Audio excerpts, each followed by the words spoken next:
तो last class में हम लोगों ने यहाँ पर टॉपिक छोड़ा था।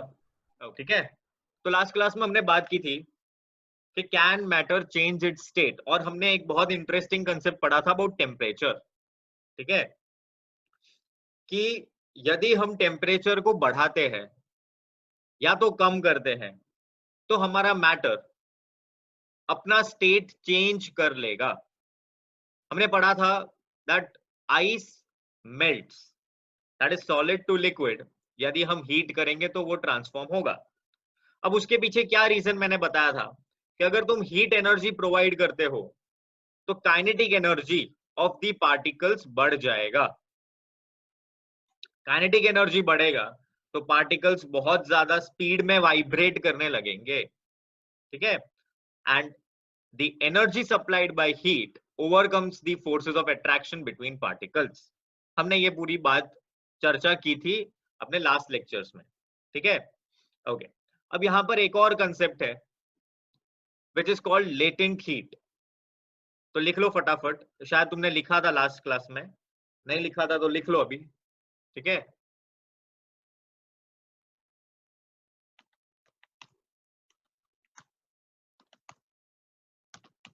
लेटेंट हीट ऑफ फ्यूजन, ये वर्ड लिखो, लेटेंट हीट ऑफ फ्यूजन। अच्छा, before coming to the definition, मैं एक एक्सपेरिमेंट तुमको बताता हूं। ठीक है, तुम्हारे पास अगर तुम्हारी टेक्स्ट बुक हो तो टेक्स्ट बुक में एक एक्सपेरिमेंट है, आई गेस एक्टिविटी 1.10 या कुछ ऐसी है, जिसमें आइस क्यूब्स को हीट किया है। ठीक है, I am not sure exactly कौन सा नंबर है, बट एक एक्टिविटी है। उसमें क्या किया है उन लोगों ने कि उनके पास एक छोटा सा ऐसा वेसल है, मतलब बीकर है, बेसिकली वाटका है, कांच का, और उस वाटके के अंदर आइस क्यूब्स रखे हैं बहुत सारे। ठीक है, ये बहुत गंदी मेरी ड्राइंग है पर थोड़ा जाने देना, भावनाओं को समझ जाना आज। ठीक है, तो ये जो आइस क्यूब्स है हमने उस बीकर में रखे हैं और नीचे से हमने हीट प्रोवाइड की है। ठीक है, अब ये जो हीट है, और ऑब्वियसली हमने एक थर्मोमीटर एंटर करके रखा है यहां पर। ओके, तो अब बात यह है कि हमको सबको पता है कि आइस मेल्ट होती है 0 डिग्री सेल्सियस पर। ठीक है, आइस मेल्ट होना स्टार्ट होती है 0 डिग्री सेल्सियस पर। तो जब तुम इस बीकर को हीट करोगे तो at 0 degree celsius ice melt होना स्टार्ट हो जाएगा, लेकिन ये टेम्परेचर स्टैग्नेंट हो जाएगा, it will not increase. Very important. ठीक है, जब तक सारी के सारी आइस मेल्ट नहीं होती तब तक ये टेम्परेचर कांस्टेंट रहेगा। ठीक है, मतलब मान लो कि ये एक आइस क्यूब मेल्ट हो गई। ठीक है, और मैंने हीट को तो कॉन्स्टेंटली मैं दे ही रहा हूं, हीट में मैंने कंजूसी नहीं की है, लेकिन जब तक ये सारी आइस मेल्ट नहीं हो जाती तब तक मेरा थर्मोमीटर 0 डिग्री सेल्सियस ही मेरे को देगा रीडिंग। समझ में आ गया? मतलब ये स्टैग्नेंट रहेगा। ओके, मैं आता हूं थोड़ी देर में डाउट्स के लिए, पहले ये समझ जाओ। तो ये बहुत इंपॉर्टेंट एक्टिविटी है। सिमिलरली जब हम वेपर, मतलब सॉरी, जब हम लिक्विड से वेपर में जाएंगे, मतलब जब हमने आइस की जगह वाटर ले लिया और उस वाटर को हम हीट कर रहे हैं, तो 100 डिग्री सेल्सियस पर वाटर वेपर फॉर्म में ट्रांसफॉर्म होना स्टार्ट हो जाएगा। ठीक है, लेकिन टेम्परेचर नहीं बढ़ेगा, 100 डिग्री पे स्टैग्नेंट हो जाएगा। फिर जब सारे के सारे वेपर फॉर्म में चले जाएंगे फिर फर्दर टेम्परेचर इंक्रीज होगा। समझ में आ गया? अब इस कंसेप्ट को हम समझते हैं इस वर्ड से, which is called latent heat. ठीक है, this is called latent heat. Now what is latent heat? Latent मतलब होता है हिडन, ठीक है, लेटेंट का मतलब होता है हिडन, और हीट का मतलब तुम सबको पता है। अब बेसिकली होता क्या है, यहाँ पे ध्यान से देख सुनना, कि जब हम किसी भी ऑब्जेक्ट को हीट प्रोवाइड कर रहे हैं, ठीक है, तो जब तक वो पूरी तरह, ठीक है, वो पूरी तरह अपने स्टेट को चेंज नहीं करेगा, तब तक वो फर्दर अपना टेम्परेचर नहीं बढ़ा सकता, ठीक है। ये एक रूल है हमारे केमिस्ट्री के अंदर। एक और अगर एग्जांपल लेते हैं, तो अगर हम एक पेपर कप लेते हैं और उस पेपर कप को मैं ऐसे बर्न कर दूं, कैंडल के ऊपर रख दूं, तो मस्त भस्म हो जाएगा वो, ठीक है, एशेस गिर जाएंगे। लेकिन यदि अगर मैंने उस पेपर कप के अंदर पानी डाल दिया, तो वो पेपर कप नहीं जलेगा, ठीक है, तुम ट्राई कर सकते हो घर पे, ठीक है, वो पेपर कप नहीं जलेगा जब तक सारा के सारा पानी इवेपोरेट नहीं हो जाता, तब तक वो पेपर कप नहीं जलेगा। ओके, हाँ। तो बेसिकली लेटेंट हीट क्या होती है, एक मॉलिक्यूल अपने आजू बाजू की हीट को एब्जॉर्ब कर लेगा, ठीक है, और वो कंप्लीटली एक स्टेट से दूसरे स्टेट के अंदर चला जाएगा। मान लेते हैं कि जो फर्स्ट आइस के पार्टिकल्स थे, जो वाटर के अंदर ट्रांसफॉर्म हुए, ठीक है, अब जब फर्दर एनर्जी उस वाटर मॉलिक्यूल को मिल रही है, मतलब फर्दर हीट, समझ में आ रहा है, क्योंकि अभी भी कुछ आइस है कुछ वाटर है, ठीक है, ये ऊपर आइस है नीचे वाटर है, ठीक है, तो अभी भी कुछ आइस के पार्टिकल्स बचे हैं, तो जो हीट वाटर में आएगी, वाटर उसको ट्रांसफर कर देगा आइस में, कि भाई पहले तू वाटर में ट्रांसफॉर्म हो जा, फिर अपन दोनों साथ में मिलके वेपराइज होंगे। Team work. तो latent heat is basically team work. समझ में आया? एक अकेला वेपराइज नहीं होगा। ओके, मेरे कहने का तात्पर्य ये है, अब इसको डेफिनेशन के फॉर्म में लिखते हैं, तो लिखो, the amount of heat supplied, the amount of heat और required by 1 kg of solid into liquid at atmospheric pressure at its melting point is called latent heat of fusion. So this is the perfect definition of latent heat of fusion. अब ऐसे ही हम एक और term define करते हैं, latent heat of vaporization. Vaporization में अब तुम अपने आप अपना डेफिनेशन बना सकते हो इधर, ठीक है, सिर्फ क्या करना है, the amount of heat energy required to convert 1 kg of liquid into gas or vapors at its boiling point, ठीक है, वेपराइजेशन में बॉइलिंग पॉइंट लिखना है, क्योंकि लिक्विड टू गैस जा रहा है, ठीक है, समझ में आ गया? Okay okay. इसके बाद एक और एक्टिविटी है, इसके जस्ट बाद होगी एक्टिविटी 1.13 आई गेस, ठीक है। उस एक्टिविटी 1.13 के अंदर ऐसा है, मतलब वो सब्लिमेशन को उन्होंने डिफाइन किया है, ठीक है, मतलब उन्होंने दर्शाया है कि सब्लिमेशन एग्जैक्टली क्या होता है। तो बच्चों सब्लिमेशन हमने लास्ट क्लास में पढ़ा था कि conversion of a solid directly into gas without changing into liquid is called sublimation, ठीक है।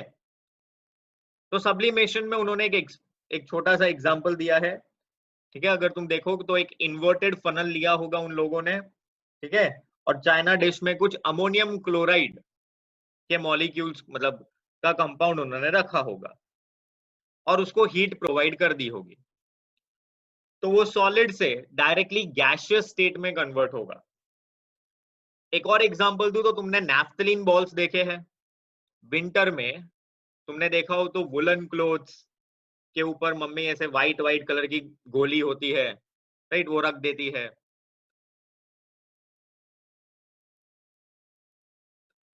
It is even used in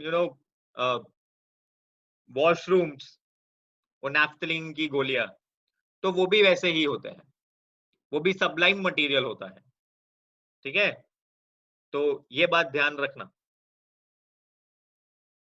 okay, activity 1.13 के अंदर बेसिकली है क्या, अमोनियम क्लोराइड जो होता है, it is a Sublime compound, it is a Sublime compound. Right it down, Sublime compound मतलब जो डायरेक्टली सॉलिड से गैस में कन्वर्ट हो जाए एंड गैस से सॉलिड में हो जाए। एक और एग्जांपल ऑफ सबलाइम कंपाउंड है dry ice.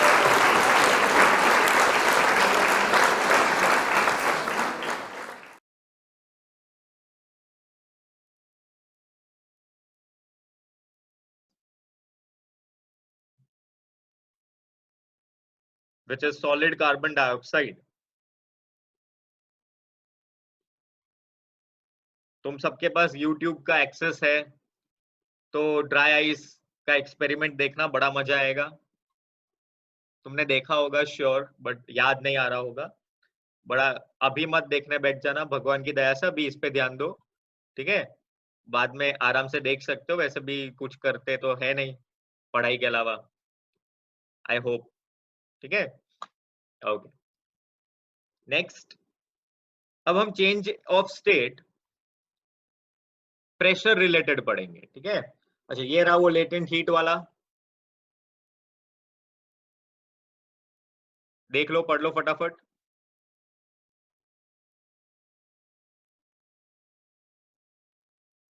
Okay,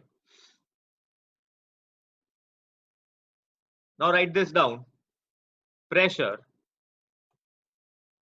and temperature are directly proportional, pressure and temperature are basically directly proportional।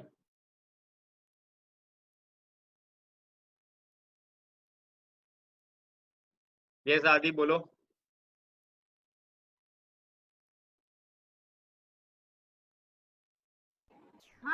Sir, example of matter which cannot change its state. आ रहा हूं मैं। Yes, Parth। Sir, in latent heat of vaporization, you have written melting point. किधर? यहाँ पर? Yes, sir.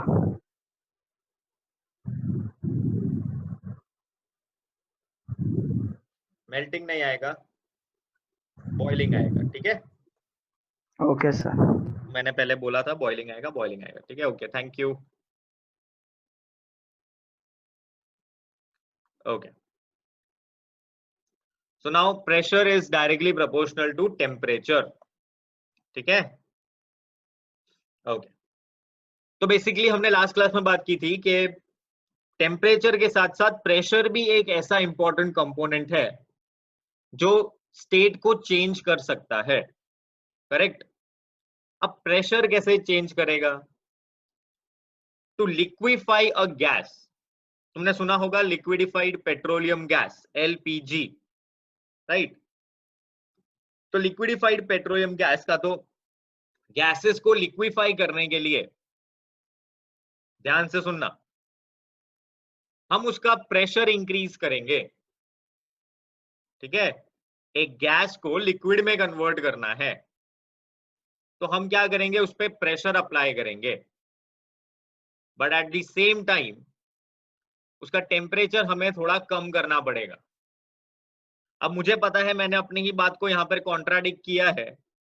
पहले मैंने बोला pressure and temperature are directly proportional, तो आदि का क्वेश्चन है, उससे पहले ही मैं आंसर कर रहा हूं आदि को कि सिर्फ प्रेशर और टेम्परेचर के अलावा भी और हमारे पास एंटिटीज होती है, जैसे कि volume of the gas.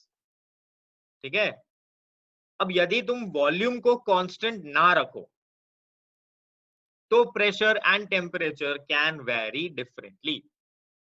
Okay, तो बेसिकली अभी हमारे काम का वॉल्यूम तो है नहीं, तो अभी के लिए हम सिर्फ इतना लिखेंगे कि to liquefy a gas will increase the pressure and decrease the temperature.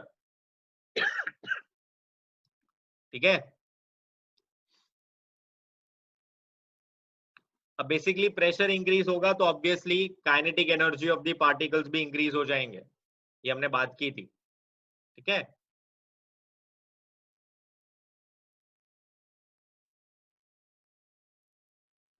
Okay. अब जिसको थोड़ा और डिटेल में जाना हो तो हमारे पास एक्चुअली में एक फॉर्मूला होता है PV is equal to nRT, फिर R इज द कांस्टेंट. ठीक है, और PV is equal to nRT के फॉर्मूला में और भी फैक्टर्स है जो इफेक्ट करते हैं प्रेशर एंड टेम्परेचर को, जैसे वॉल्यूम. ठीक है, I hope I am clear. ठीक है, तो तुम्हारी दुविधा है उससे पहले ही मैंने तुमको समाधान दे दिया. बहुत भारी हिंदी हो गया है, वो रामायण का असर था, जाने दो. ठीक है, ओके.